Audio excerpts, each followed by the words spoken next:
Hello, I'm Congresswoman Brenda Lawrence, and I proudly represent the Michigan 14th Congressional District. I am honored to deliver this week's Congressional Black Caucus message to America regarding water infrastructure and community and environmental justice. As many of you know, I have recently led the effort to get to the bottom of the Flint water crisis by calling for a series of hearings as the ranking member in the House Oversight and Government Reform Subcommittee on the Interior. I am certain that many of you are aware that Flint is not the only city in America struggling with lead poisoning. Communities throughout the United States are suffering similar fates due to aging water infrastructure that we have failed to address for generations. The EPA and the American Society for Civil Engineers estimate there are more than 1 million miles of water pipeline in the U.S., and we have 240,000 water main breaks every year. That's a break every 2 minutes. ASCE estimates that the U.S. will need $126 billion for water infrastructure, leaving us with a funding gap of $84 billion. Though we are still working on the Flint water crisis, we have seen some positive gains in Congress recently. Federal Medicaid coverage and services has been extended for Flint residents impacted by lead poisoning. Approximately 15,000 additional children and pregnant women are eligible for Medicare coverage, and 30,000 current Medicaid beneficiaries are in the area will be eligible for expanded service under the new waiver agreement.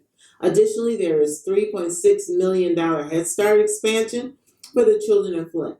I and many of my Democratic colleagues also support legislation designed to address water infrastructure and community injustice throughout the nation. This includes Congressman Upton's and Kilday's Safe Drinking Water Act, which was passed by the House in a near unanimous vote, and Congressman Conyers' Emergency Financial Manager Reform Act of 2016.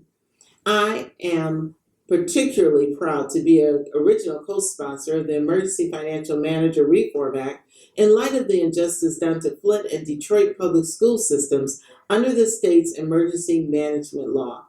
This law was rejected by the voters in my home state, but was forced through a lame duck session and signed by the governor to be used to take over the most vulnerable communities with little or no oversight. State emergency managers currently run Detroit as well as 5 other Michigan communities, 3 school districts, including the Detroit Public Schools. While the cities under emergency management together contain just 9% of Michigander votes, they contain about half of the states for African American residents. In addition to the disaster created in Flint by the governor's emergency manager, Detroit Public Schools is expected to run out of money in 2 weeks. This is unacceptable, but there's hope.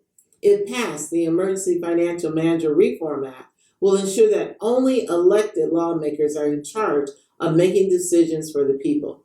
That is the very foundation of our democracy, and I urge my colleagues on both sides of the aisle to come together and pass this critical piece of legislation. Thank you.